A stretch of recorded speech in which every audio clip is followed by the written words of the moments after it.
राष्ट्रसेवकहरू कालो ब्यानरसहित सडकमा आउन बाध्य। सर्लाहीको मलङ्गमामा फागुन 3 गते इन्जिनियर प्रमोद यादवमाथि गोली हानी हत्या भयो।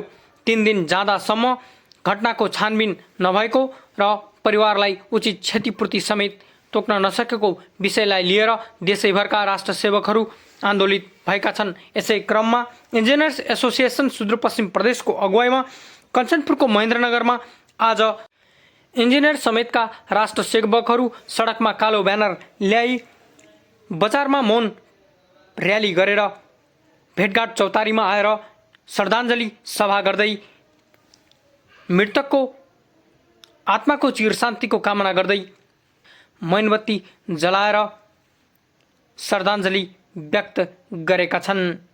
इन्जिनियर्स एसोसिएसनका केन्द्रीय सदस्यबाट मोमबत्ती बाल्न सुरु गरेर सबैले क्रमशः मोमबत्ती बालेर 1 मिनट मौन धारण गरी श्रद्धाञ्जली सभा गरेका हुन् भने इन्जिनियर्स एसोसिएसन सुदूरपश्चिम प्रदेशका सभापति इन्जिनियर नवीन राज जोशीले पहिलो चरणमा यतिका विरोध कार्यक्रमहरू गरेको र सरकारले माग सुनवाई नगरे सशक्त ढङ्गले दोस्रो चरणका कार्यक्रमहरू अगाडि सार्ने बताएका छन्।